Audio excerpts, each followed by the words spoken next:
Namaste. Welcome to the Soma Matha online Sangha. Join us in practice for inner peace, which brings clarity in life, improving health, relationships, success, and prosperity, and which prepares the mind for true meditation, which awakens intuitive knowing and spiritual sight. Each week we are announcing upcoming events and opportunities to participate in the activities of the Soma Matha organization based near Richmond, Virginia. Led by Swami Gananathamritananda, Soma Matha is dedicated to spreading authentic teachings on spiritual yoga, mantra, meditation, Ayurveda, and other Vedic sciences for the peace of the world. We are working to build a temple for goddess Shakambhari. Each week we will be sharing a teaching from Swamiji, doing a group mantra practice and meditation, and conducting a simple puja or prayer ceremony for the goddess to humbly supplicate her to bestow her blessing upon the Sangha. Namaste. I'm Grant Ottinger. I've been studying with Swamiji for a few years. He's asked me to lead the Sangha since internet connection is weak at the property and live broadcast difficult. Swamiji will be watching the Sangha and participating in the group practices and sending video teachings for the group each week.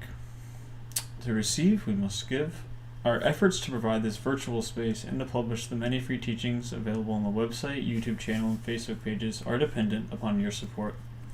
We are encouraging all Sangha participants to formalize their connection by becoming Sangha members by pledging their monthly support through our Patreon. There are 5 different tiers of support, so you can contribute according to your ability. All Sangha members will receive access to additional teachings and opportunities for support in their practice offered through Patreon. If you want to deepen your practice and your connection to the Sangha, please visit our Patreon and pledge your support. The link is provided in the description of this video. Please help us to continue this service to humanity by deepening your spiritual connection and supporting our efforts in whatever ways you are able. And for news, the current property is still being prepared for sale. We are also preparing for an estate sale. Please keep an eye on the social media accounts for the posts, which will allow people to buy furniture and other antiques from the property. This is part of an ongoing effort to raise money to purchase a new property in Virginia, which will allow us to offer public worship and teachings of the Vedic sciences. Please continue your support monetarily and by sharing our fundraising and sale posts. Visit the Help Us Move link in the description of the video for more information. And now we will share a recorded teaching from Swamiji.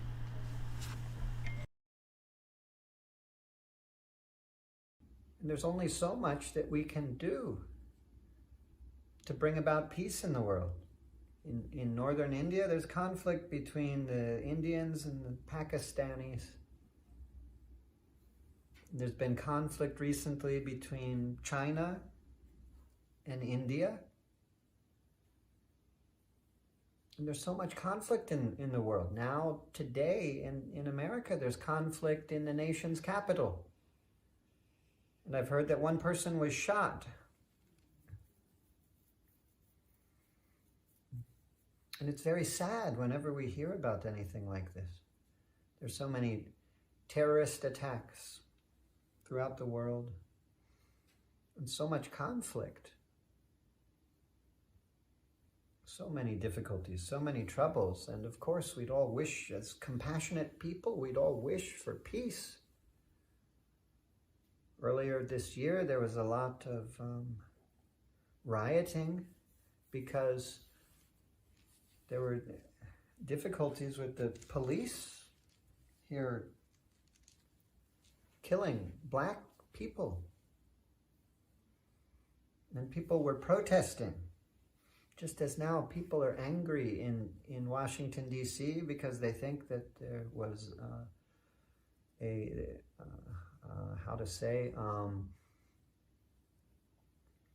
unfair counting or some manipulation of the election. And so people are understandably upset. And they think that there's injustice. But we can't solve the problems of the world by adding to the injustice, adding to the violence in the world. Sometimes it may seem like it brings about the solution, but then people get more agitated, more angry, and then people will retaliate. In so many regions in the world, I think a lot of northern India with Pakistan and India, or I think of Israel, with Israel and Palestine, or Northern Ireland, between the Catholics and the Protestants. And just there's an act of violence, and then there's retaliation, and then there's retaliation, and then there's retaliation. And we've got to stop thinking that we can solve violence in the world with violence. I used to say, we can't put out a fire with a fire, but people corrected me. They said, well, actually, in certain cases, they use a controlled fire to control a fire, to burn up the oxygen of the fire. So I have to think up other examples now. We can't fight darkness. We can't combat darkness with darkness. I had another one. What was it? I had another analogy. It's not coming to me now. Maybe it will come to me later. In the same way, we can't oppose violence with violence. We just add to the violence in the world. We can't oppose injustice, with terrorism, with violence. But not everyone understands that. That's not in the instinctive nature. That's not in our animalistic, instinctive nature that's ingrained in the human mind and human body. We're not much better than other animals in that sense. If we become afraid, we're likely to run away or to attack. And that's what people do. And a lot of people are living in fear because they're very connected to these animal instincts. And there's not much that we can do to convince people when they're frightened, when they're enraged. You can't speak logically to a person who's too angry. They'll just keep yelling like a maniac. It's not sensible. It's not rational. Certainly, if you start yelling, you'll probably increase their fear, increase their discomfort. If you speak in a calm voice, try to calm them down, ease their concerns, it may help a little bit, but we can't do that on a global level. How can we ease conflict? Here in America, we can't or probably shouldn't travel to India. I don't know if they've opened up enough that we can travel to India. But even if they could, it may not be a good idea with COVID still as it is to travel there. How can we ease the conflict there when we're here in the U.S.? There's only so much we can say or do that would influence anything there on a physical, outer level. We don't have that much control over society and groups of hundreds of thousands of people throughout the world. One thing we can do is we can cultivate peace within ourselves. And that actually does help. On a level of consciousness, there's not as much separation. On the physical level, there's a lot of separation. I'd have some amount of difficulty to speak to someone in India. They couldn't hear me. They can't hear what I'm saying now unless we take a video and broadcast it on YouTube. And then they'd have to go to YouTube and click that link and watch that video. Either that or most people, I'd probably have to go in their dream and talk to them, or they wouldn't hear, most people, because they have too much chatter going on in their mind. They're not focused inwardly enough. They're listening only with the outer hearing of the ears. They're not listening inwardly enough to hear such a subtle message as what I might try to send if I was trying to communicate with someone telepathically, distantly. But on an inner level, the consciousness is connected. What we are feeling now influences the environment around us. And if you've ever gone into a building and you felt an intense feeling of fear or anger or sadness, you feel it sometimes. You go into someone's house and you just feel an energy of sadness everywhere. In certain places, they may have had a chair where they sit and watch TV depressed. You feel it a lot in that particular location. It really affects, if you've gone to a house where drug addicts live, there's often a very cloudy energy around that house. It just feels very dull and depressing just to walk in. It feels very stagnant, and you would start to stagnate if you stayed there. What we do, what we think, what we feel has a great influence on the environment around us, but also it has an effect on the consciousness of other people. Trees and plants, they are more aware of that. I've heard some spiritual teachers say that the animals and the plants are more elevated than humans in that sense, that they're more connected. I remember at the time of the tsunami in India, my Ayurveda teacher was still living at that time. And I had called him 3 weeks or a month before that and left him a message, just, hi, how are you doing? I was checking in, seeing how you're doing. Give me a call back when you can. And he was very busy getting ready to go to India, so he didn't call back. But then he was at the ashram of his guru, Ammachi, in South India, the very southwestern tip of India, right on the ocean, is where she was born and where she's built her ashram. And he was there, and he thought of me, and he had a telephone he could call back to the United States. And he went down to the beach, and he said, I'm so sorry I didn't get back to you before. I was very busy getting ready for going to India. I'm here for a month or 2 months or whatever. But I thought of you, and I thought I'll send you some nice energy from the ashram. So feel the nice energy. I'm out on the beach. It's so peaceful. And I said, it feels too calm. It feels too still. There is something wrong. And he said, oh, no, you don't know what you're talking about. It's just the energy of the ashram working on you. It's clearing out your stuff. You don't know what you're talking about. So the next morning, the guru, Ammachi, went down to the water, and she said some prayers to the ocean, and she threw her shawl into the ocean, and then she came back to the ashram and to the village there, and she told everyone, she said, go now. Go as far as you can. Don't take your belongings. Don't waste time gathering them. Get people, get animals, and go as far as you can, as high as you can. Go now. And everyone in the ashram, that was their spiritual teacher. Of course, they listened to her and they left. A lot of the people in the village stayed. They said, oh, we don't have faith in this crazy lady. We're not going anywhere. They stayed, and unfortunately, a lot of the people in the village died. But the ashram, everyone left, so the people were fine, and the water came in, and it went up about 5 or 10 feet, and then it went back out, and everything was basically fine there in the ashram. He called me a week later, and he said, oh, I bet you were so worried about me, and I was like, well, no, honestly, it didn't occur to me to worry about you. I'm sorry, it didn't. He was fine, maybe I would have felt something if he was not fine, and I would have been worried, but he was okay. But one thing that happened at that time is that all of the animals left. The birds were flocking, and all of the wild animals, they left. They went inland. They got away before the tsunami came because they were still enough, silent enough to be aware of that. Whereas the people were not. They needed this spiritual master who was in a deep state of meditation, very calm and peaceful, to notice the warning signs around, to tell them that something was happening. And even with that, a lot of the people didn't listen, and they still stayed. We have weather people announcing these kind of things, and there's some people, they stay and get hurt by hurricanes and things like this. We as people are too clouded in our minds. We're not in a state of peace. Not in a state of peace. But the animals, they're aware. They see the other animals going. They know that something is wrong. They're connected more so on that level.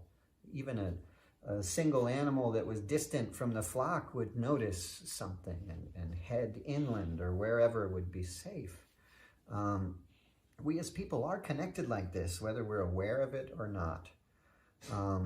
If you sit in your house or your apartment feeling depressed, feeling angry, feeling scared, you're sending out that energy, and it's affecting the consciousness of people around you. If you're in an apartment, you're very close to people. It may affect people a lot. It goes right through the walls, right through the floor. If you're in a place where we are, where you're 200 feet, 100, or it's 200 feet in meters. I'm trying to convert it for people from other places. We use the crazy system of feet and inches. It's hard to keep up with. Meters is 200 divided by 3 or so. I don't know what it is. 75 meters, something like that. We're at least that far from the nearest person, but still it would affect them somewhat, and it would affect them more than it would affect other people. But as we've prayed tonight, we've prayed for peace, and we've done something very important, and we're hopefully, now that we're recording the video, I want to do a few more of the mantra chanting so that people who watch this later on YouTube can also pray with us to increase the energy of peace. When we practice together, it increases the strength of that practice. It increases the potency of it. And when we think of our nation's capital, we can send the energy there to help ease conflict that's going on there. And really our prayers are for all of the world, all of the places I've thought of, and tonight in particular, Ireland, Israel, India, Sri Lanka, where the Buddhist and Hindu people have been warring for so long. China, all these places where we have conflict, when we mention them, we think of them, we send the energy there. I'll share an interesting story, and then maybe we'll do a few more times of the mantra, which maybe we can post the mantra text in the comments under the YouTube video. One time I was doing a fire ceremony. Some people came to me and they said, we don't know what to do. We've been living here for a while, and we feel like we're just not fulfilling our life's purpose. We've been kind of just hanging out with friends and having a good time, but we're not working a job, and we left family behind across the country and all that. And we're feeling like we need to take a next step. And so they had me do a fire ceremony for them, and they just to help them to gain clarity about that situation. And as we did that fire ceremony, one of them got very interested and fixated on the question, I don't know why, but they got very fixated on the question, how far does the energy go when we do this ceremony? And I said, well, it's possible for it to go a long distance. If we had to set up like a temple, it could go a long distance. It could be projected for hundreds of miles around us potentially, because a lot of rituals are done to help clear that space so that a powerful effect can be had as you do the ceremony. And a lot of rituals are done to clear blockages and obstacles towards sending out, and they build a temple tower that's designed to help project the energy outward to send peaceful, uplifting, happy energy out to people all around. But I told them, we're doing this in somebody's apartment. None of these rituals have been done, and then there's a lot of people living in this apartment who their energy is going to be like an obstacle. It will be a blockage. I told them I've noticed many times if I've ever done a ceremony in the forest, the trees and the forest atmosphere helps to support the energy of the ceremony and sends it out naturally. But if I do it in an urban place, the energy of the people kind of blocks it. You have to uplift the vibration of the place before then you can get the powerful vibration and even think about sending it out. And I said, but nonetheless, the people here in this apartment have been doing some spiritual practice, and, so it will go out a little bit. But they kept pressing, and they said, well, does it go to the whole city? And I said, well, more or less, a lot of the city will be feeling this probably fairly powerfully. And they said, well, will it go to this city? Will it go to this was in Norfolk, Virginia, that we did this. And so they said, well, will it go to Hampton, Virginia? Will it go to Virginia Beach, Virginia? I said, yes, but a lot less. I said, it'll be very powerful for the people in this building, and then this neighborhood, very, very, but a lot less in the surrounding cities. They said, what about further away city? Would they feel it at all or not at all? And so they were asking these, what about Richmond, Virginia? And I said, yes, more than Virginia Beach. And they were like, why? I was like, I don't know. That's a feeling. I don't know. And so they kept naming cities, and we were like, Chicago. And yes, more than Virginia Beach. And I didn't understand it, and they didn't understand it. But as a result of the ceremony, the next day they decided to go back home. And as they went back home, the cities that they had listed, that I said, yes, the energy is going there, they stopped in each of those cities on their way back home. And so it's an interesting example that, that was what I was feeling. I can't tell you that that's true. That was the feeling I got. And to me, it was confirmed by them saying, yes, we actually stopped in all those cities. It was on the way to our hometown. To me, that was a confirmation, but I can't tell you that the energy went to Chicago for sure. Probably it did. Probably they carried some of it there with them as they went there. We definitely can have an effect on things when we do a spiritual practice. And we don't need to know any complex mantras or prayers. We can just sit and meditate on peace and stillness, and then when we're done, to offer that peace for the benefit of the world. So if there's any conflict you can think of in your life, in the world, that you want to pray for and think of and dedicate the merit of this practice, so to speak, to that cause, please do so as we pray and direct these energies in whichever direction. That's the beautiful thing about spiritual energies, is you can't deplete it really necessarily. I guess to some extent we've done a certain amount of practice, it will have a certain effect, and what we think of, it will go there. And then you may need more and more and more to accomplish more, but at the same time, the more we pray, the more it brings about peace. The more we spread it, the more it increases. We shouldn't be selfish with spiritual blessings. We have to be generous, and then they increase. But so we'll say just a few more times of the Sahana Vavatu mantra. Om Sahana Vavatu Sahatnao Bhunaktu Sahaviryam Karavavahai Tejasvinavadhitamasto ma vidvishavahai.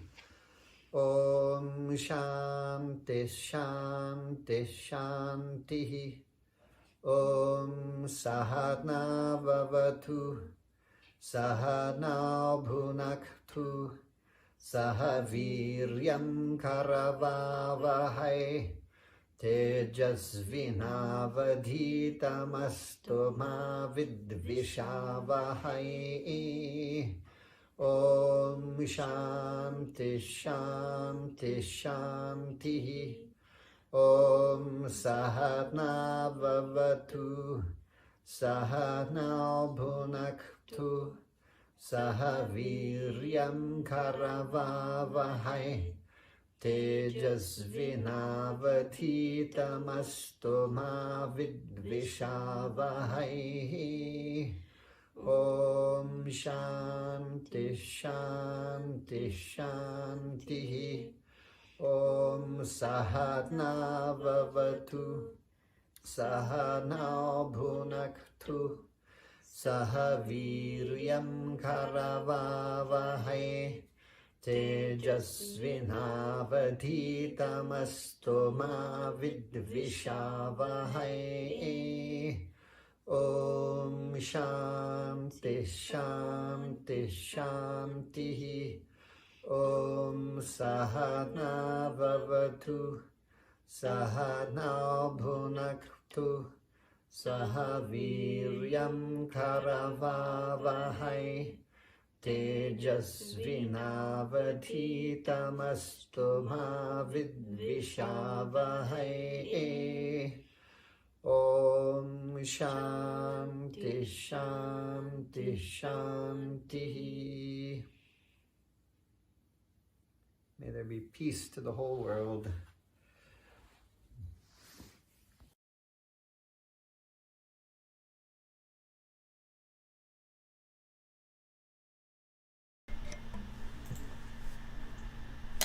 Now we'll recite together the Gayatri mantra of goddess Shakambhari. Shakambhari Devi is a form of goddess Durga. She relates specifically to nourishment through plants, fruits, and vegetables. She relates to the forests, dense with plant life. She is the provider of sustenance and the vanquisher of all troubles.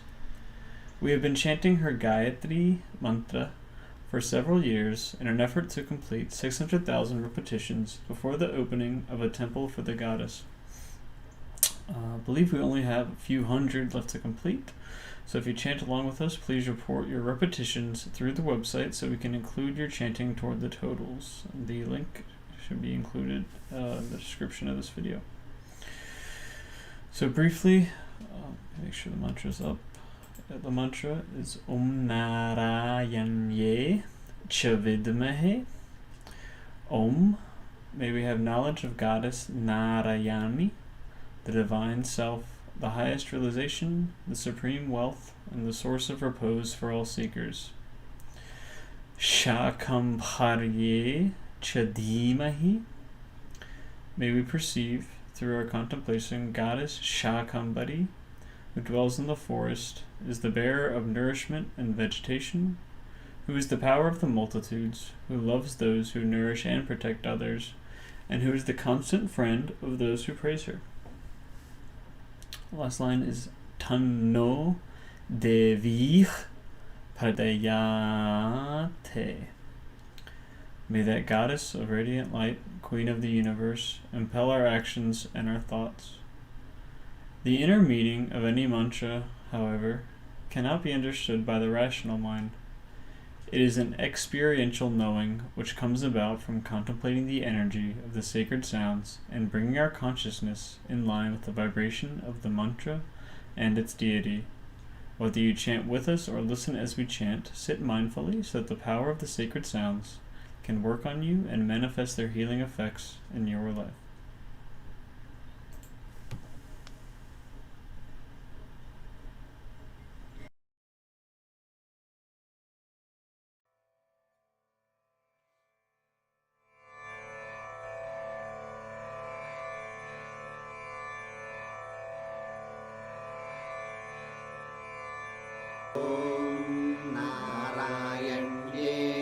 विद्महे शाकम्भर्ये च धीमहि तन्नो देवी प्रचोदयात्।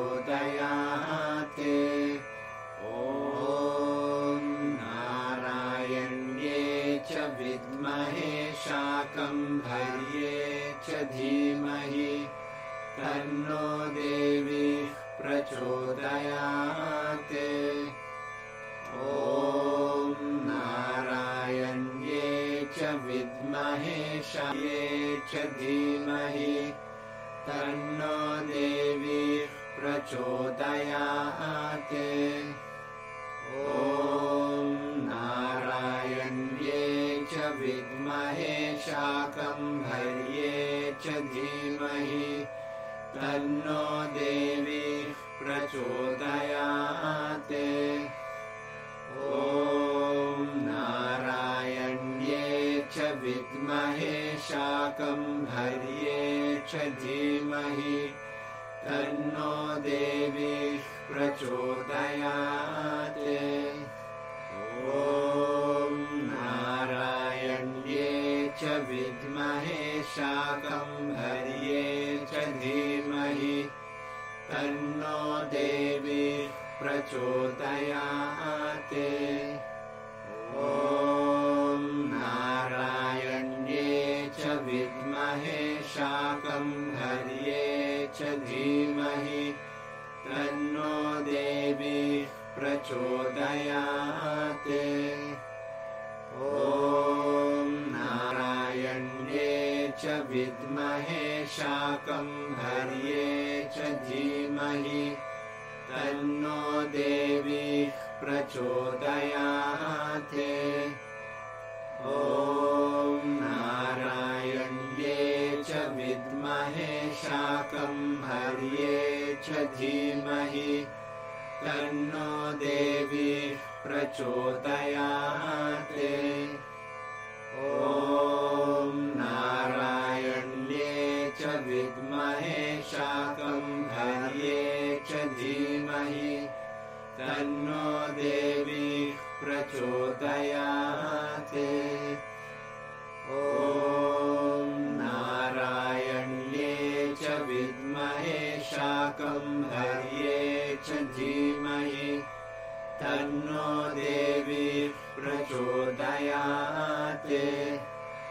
ॐ नारायण्ये च विद्महे शाकम्भर्ये च धीमहि तन्नो देवी प्रचोदयात्। ॐ नारायण्ये च विद्महे शाकम्भर्ये च धीमहि तन्नो देवी प्रचोदयात्। ॐ नारायण्ये च विद्महे शाकम्भर्ये च धीमहि तन्नो देवी प्रचोदयात्।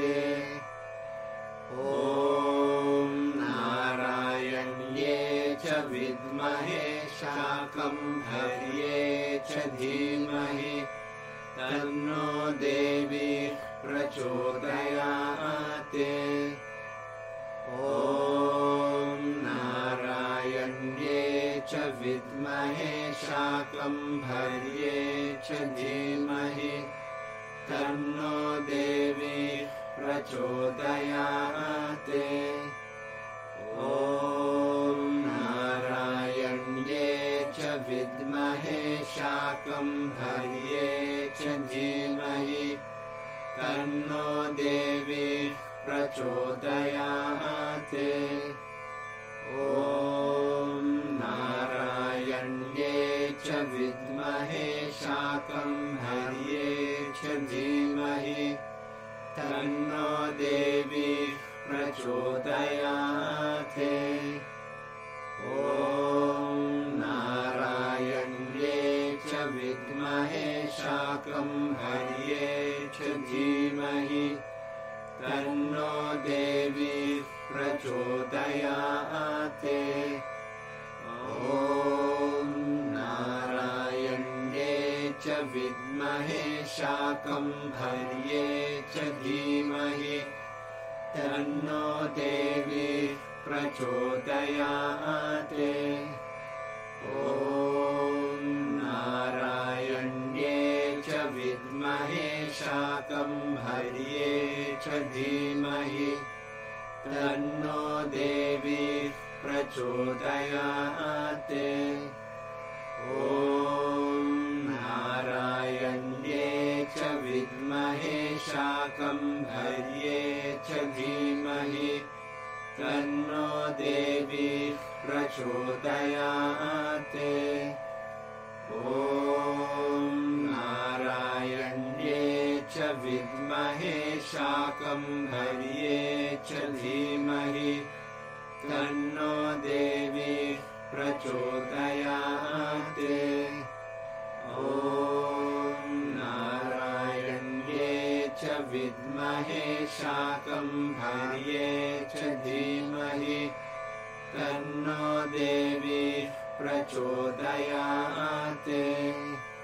ॐ नारायण्ये च विद्महे शाकम्भर्ये च धीमहि तन्नो देवी प्रचोदयात्। ॐ नारायण्ये च विद्महे शाकम्भर्ये च धीमहि तन्नो देवी प्रचोदयात्। ॐ नारायण्ये च विद्महे शाकम्भर्ये च धीमहि तन्नो देवी प्रचोदयात्। ॐ नारायण्ये च विद्महे शाकम्भर्ये च धीमहि तन्नो देवी प्रचोदयात्। ॐ नारायण्ये च विद्महे शाकम्भर्ये च धीमहि तन्नो देवी प्रचोदयात्। ॐ नारायण्ये च विद्महे शाकम्भर्ये च धीमहि तन्नो तन्नो देवी प्रचोदयात्। ॐ नारायण्ये च विद्महे शाकम्भर्ये च धीमहि तन्नो देवी प्रचोदयात्। ॐ नारायण्ये च विद्महे शाकम्भर्ये च धीमहि तन्नो देवी प्रचोदयात्। ॐ नारायण्ये च विद्महे शाकम्भर्ये च धीमहि तन्नो देवी प्रचोदयात्। ॐ नारायण्ये च विद्महे शाकम्भर्ये च धीमहि तन्नो देवी प्रचोदयात्। ॐ नारायण्ये च विद्महे शाकम्भर्ये च धीमहि तन्नो देवी प्रचोदयात्। ॐ नारायण्ये च विद्महे शाकम्भर्ये च धीमहि तन्नो देवी प्रचोदयात्।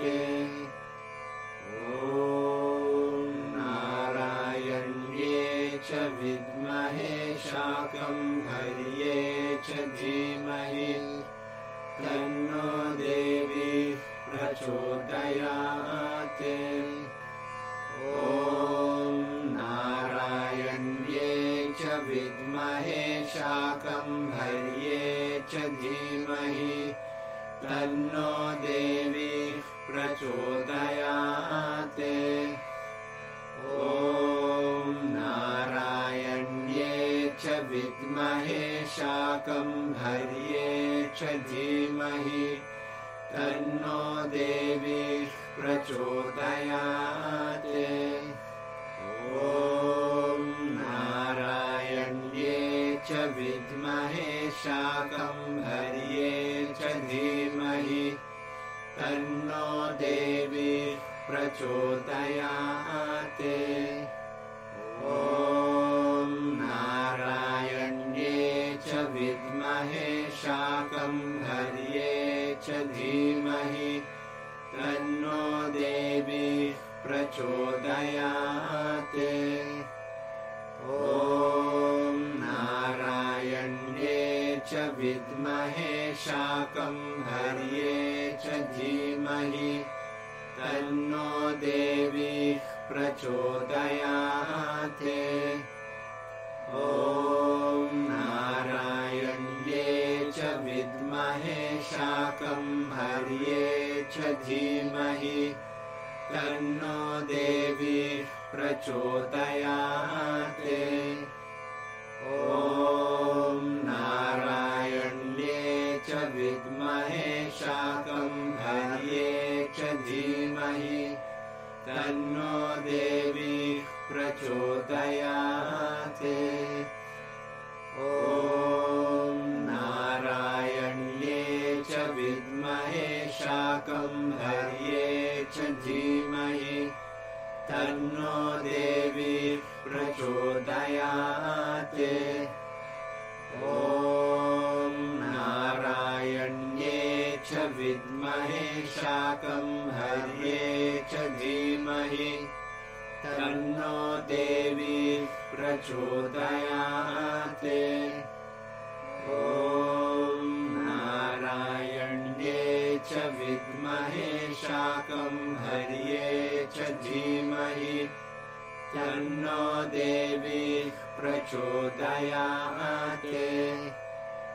ॐ नारायण्ये च विद्महे शाकम्भर्ये च धीमहि तन्नो देवी प्रचोदयात्। ॐ नारायण्ये च विद्महे शाकम्भर्ये हर्ये च धीमहि तन्नो देवी प्रचोदयात्। ॐ नारायण्ये च विद्महे शाकम्भर्ये च धीमहि तन्नो देवी प्रचोदयात्। ॐ नारायण्ये च विद्महे शाकम्भर्ये च धीमहि तन्नो देवी प्रचोदयात्। ॐ नारायण्ये च विद्महे शाकम्भर्ये च धीमहि तन्नो देवी प्रचोदयात्। ॐ नारायण्ये च विद्महे शाकम्भर्ये च धीमहि तन्नो देवी प्रचोदयात्।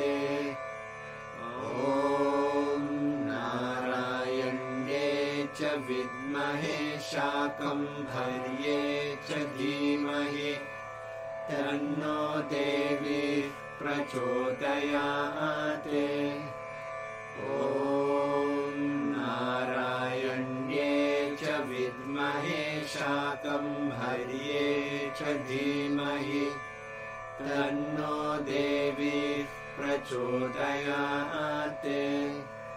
ॐ नारायण्ये च विद्महे शाकम्भर्ये च धीमहि तन्नो देवी प्रचोदयात्। ॐ नारायण्ये च विद्महे शाकम्भर्ये च धीमहि तन्नो देवी प्रचोदयात्। ॐ नारायण्ये च विद्महे शाकम्भर्ये च धीमहि तन्नो देवी प्रचोदयात्। ॐ नारायण्ये च विद्महे शाकम्भर्ये च धीमहि तन्नो देवी प्रचोदयात्। ॐ नारायण्ये च विद्महे शाकम्भर्ये च धीमहि तन्नो देवी प्रचोदयात्। ॐ नारायण्ये च विद्महे शाकम्भर्ये च धीमहि तन्नो देवी प्रचोदयात्। ॐ नारायण्ये च विद्महे शाकम्भर्ये च धीमहि तन्नो देवी प्रचोदयात्। ॐ नारायण्ये च विद्महे शाकम्भर्ये च धीमहि तन्नो देवी प्रचोदयात्। ॐ नारायण्ये च विद्महे शाकम्भर्ये च धीमहि तन्नो देवी प्रचोदयात्। ॐ नारायण्ये च विद्महे शाकम्भर्ये च धीमहि तन्नो देवी प्रचोदयात्। ॐ नारायण्ये च विद्महे शाकम्भर्ये च धीमहि तन्नो देवी प्रचोदयात्। ॐ नारायण्ये च विद्महे शाकम्भर्ये च धीमहि तन्नो देवी प्रचोदयात्। ॐ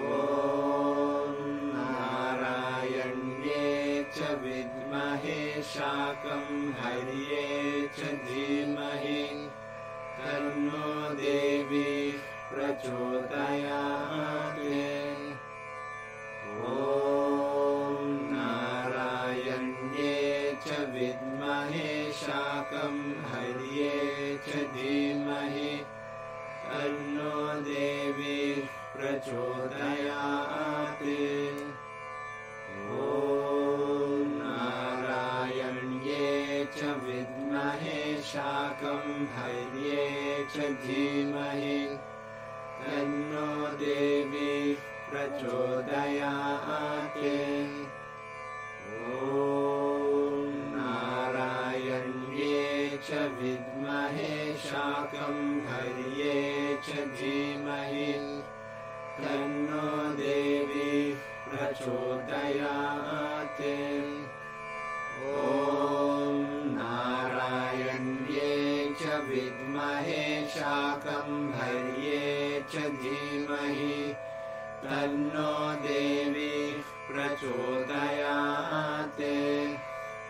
ॐ नारायण्ये च विद्महे शाकम्भर्ये च धीमहि तन्नो देवी प्रचोदयात्। ॐ नारायण्ये च विद्महे शाकम्भर्ये च धीमहि तन्नो देवी प्रचोदयात्। ॐ नारायण्ये च विद्महे शाकम्भर्ये च धीमहि तन्नो देवी प्रचोदयात्। ॐ नारायण्ये च विद्महे शाकम्भर्ये च धीमहि तन्नो देवी प्रचोदयात्। ॐ नारायण्ये च विद्महे शाकम्भर्ये च धीमहि तन्नो देवी प्रचोदयात्। ॐ नारायण्ये च विद्महे शाकम्भर्ये च धीमहि तन्नो देवी प्रचोदयात्। ॐ नारायण्ये च विद्महे शाकम्भर्ये च धीमहि तन्नो देवी प्रचोदयात्। ॐ नारायण्ये च विद्महे शाकम्भर्ये च धीमहि तन्नो देवी प्रचोदयात्।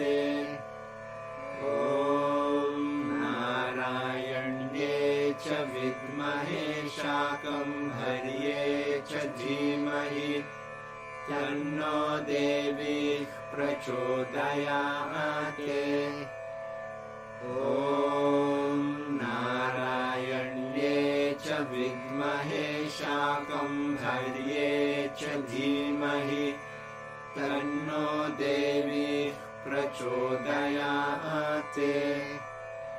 ॐ नारायण्ये च विद्महे शाकम्भर्ये च धीमहि तन्नो देवी प्रचोदयात्।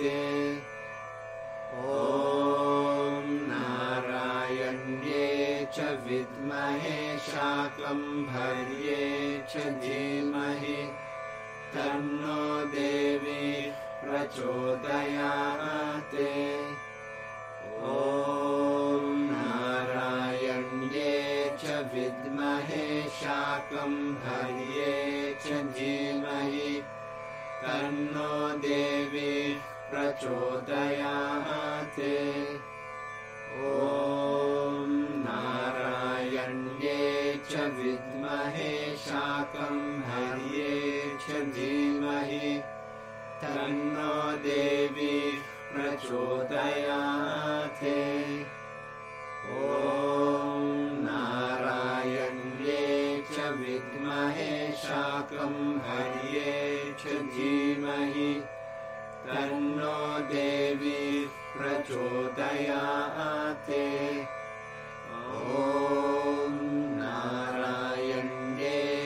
विद्महे शाकम्भर्ये च धीमहि तन्नो देवी प्रचोदयात्।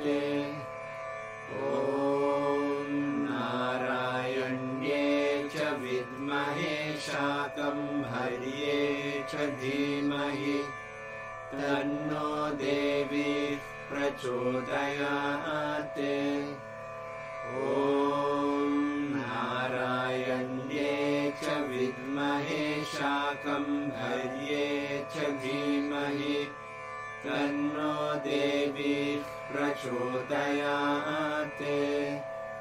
ॐ नारायण्ये च विद्महे शाकम्भर्ये च धीमहि तन्नो देवी प्रचोदयात्।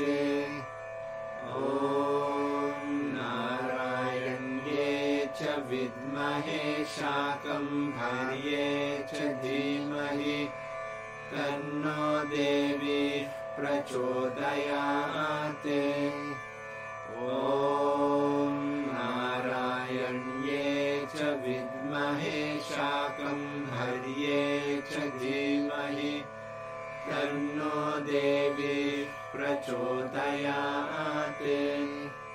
ॐ नारायण्ये च विद्महे शाकम्भर्ये च धीमहि तन्नो देवी प्रचोदयात्। ॐ नारायण्ये च विद्महे शाकम्भर्ये च धीमहि तन्नो देवी प्रचोदयात्।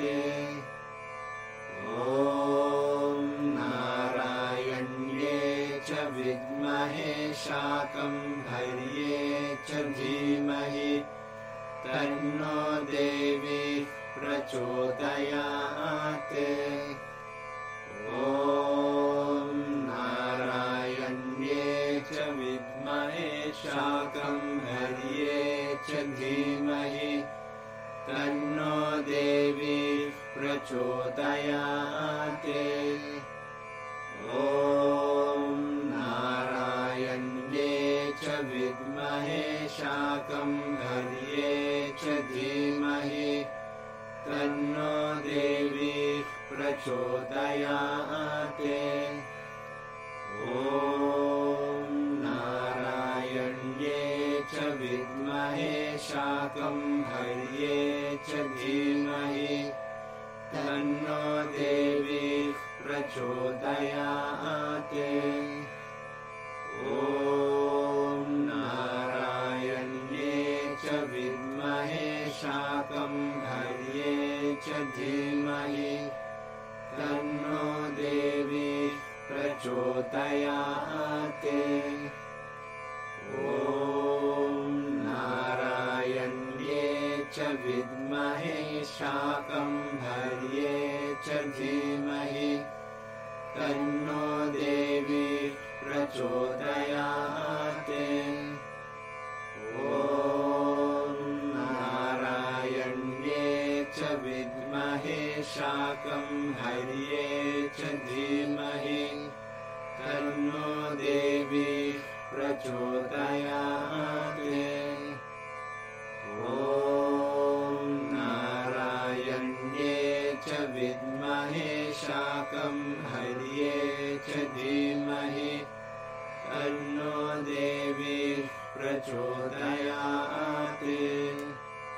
ॐ नारायण्ये च विद्महे शाकम्भर्ये च धीमहि तन्नो देवी प्रचोदयात्। ॐ नारायण्ये च विद्महे शाकम्भर्ये च धीमहि तन्नो देवी प्रचोदयात्।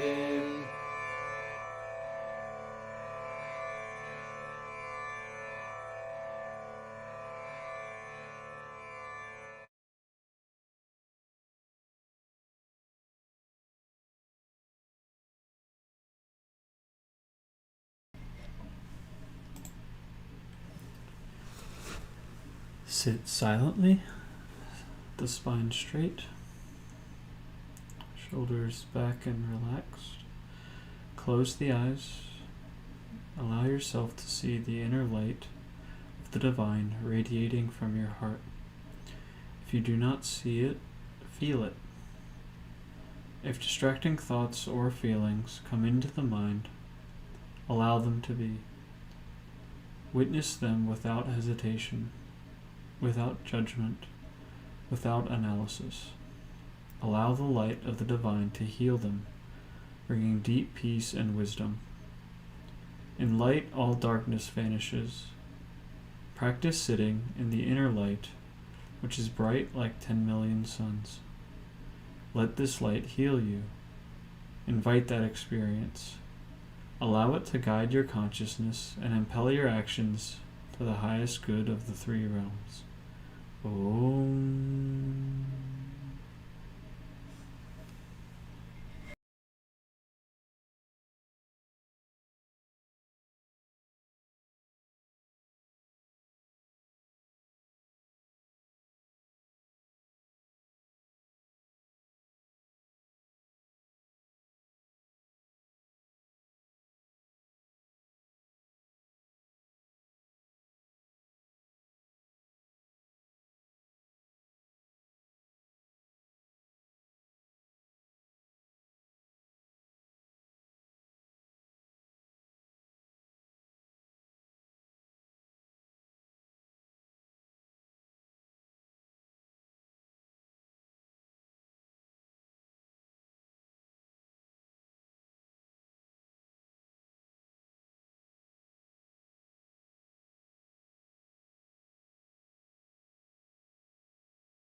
Om.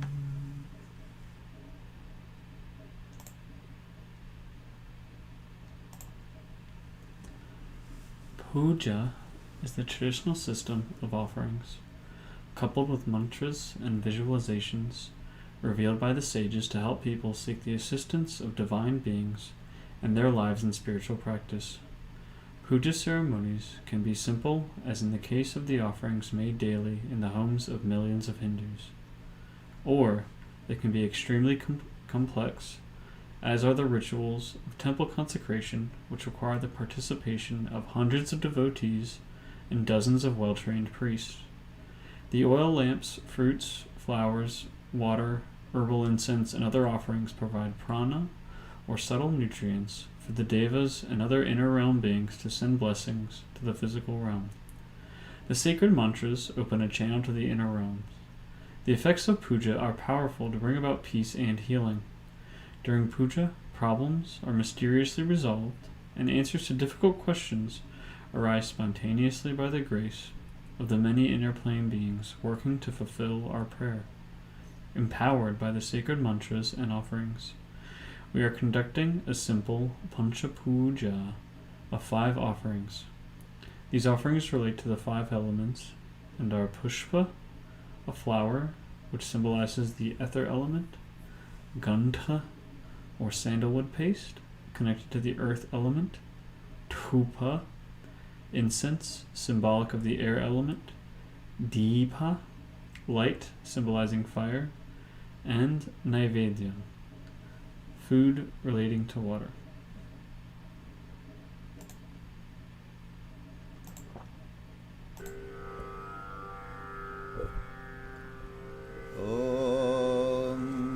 Adya purvokta evam guna visheshena vishishtayam asyam shubhatithau Shri Soma Matha Sanghasya asmakam sah kutumbhanam Kshemasthirya virya vijaya ayura roga aishwaryanam abhivriddhartham Shri Shakambhari Devi prasada siddhyartham Yatha Shakya Shri Shakambhari Devi Pancha Pujam Karisye Om Apa Upasprisya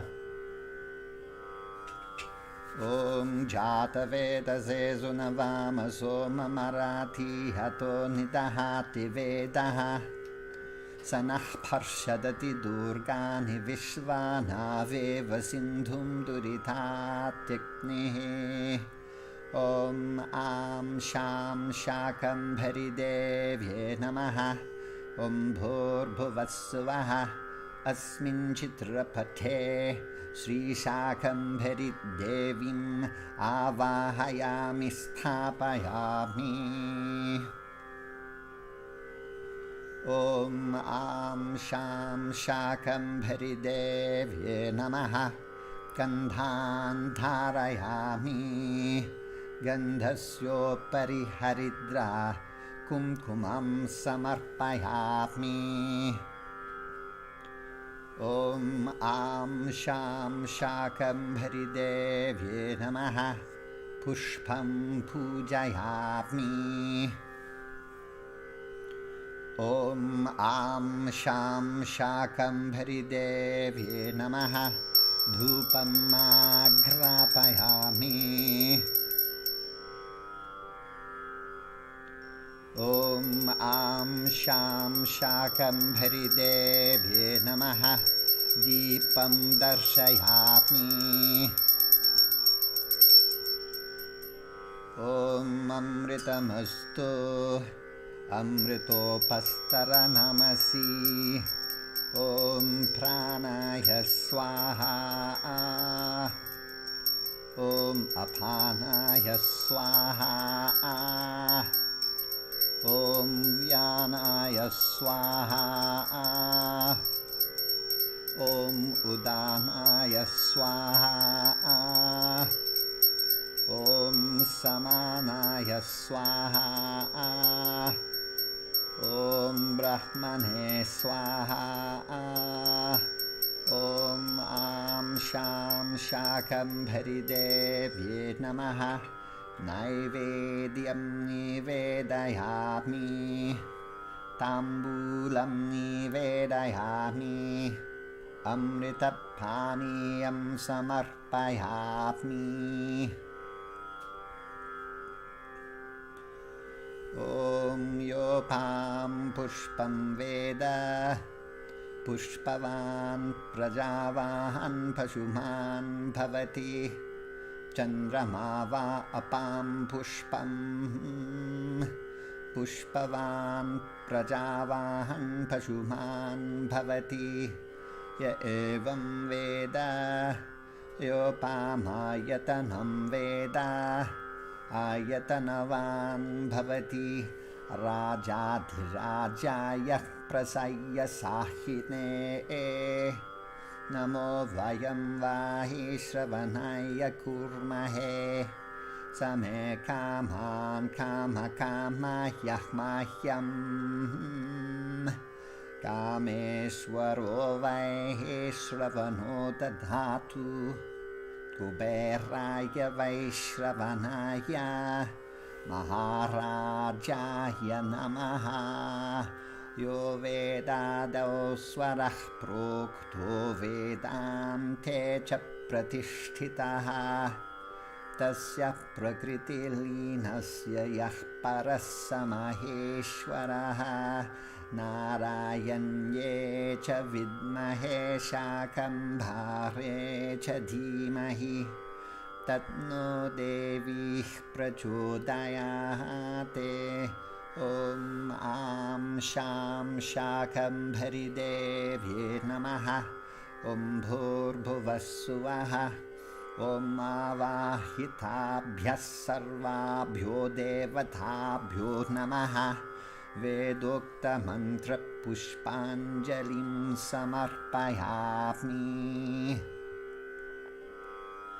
काले वर्षन्तु पर्जन्यः पृथिवी सस्यशालिनी देशोऽयं क्षोभरहितः ब्रह्मणा सन्तु निर्भयाः भगवतः सन्तु निर्भयाः सज्जनाः सन्तु निर्भयाः सर्वे जनाः सन्तु निर्भयाः। स्वस्ति प्रजाभ्यः परिपालयन्तां न्यायेन मार्गेण महिषाः। गोब्राह्मणेभ्यः शुभमस्तु नित्यं लोकाः समस्ताः सुखिनो भवन्तु। ऐंकार ह्रींकार रहस्ययुक्त श्रींकारगूढर्थमहाविभूत्या ओंकारमर्मप्रतिपादिनेभ्यां नमो नमः। श्रीगुरुपादुकाभ्याम् अज्ञाननाशनाय विद्महे ज्ञानप्रकाशाय धीमहि तन्नो गुरुपादुकाः प्रचोदयाते। ॐ शतमानं भवति शतायुः पुरुषः शतेन्द्रिय आयुष्येवेन्द्रिये प्रतिष्ठति।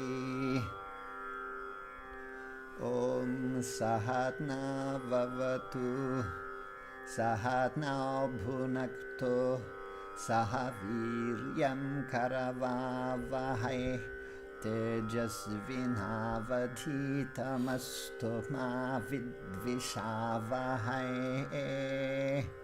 ॐ शान्ति शान्ति शान्तिः। ॐ तत्सत्। श्रीदेवी अर्पणमस्तु।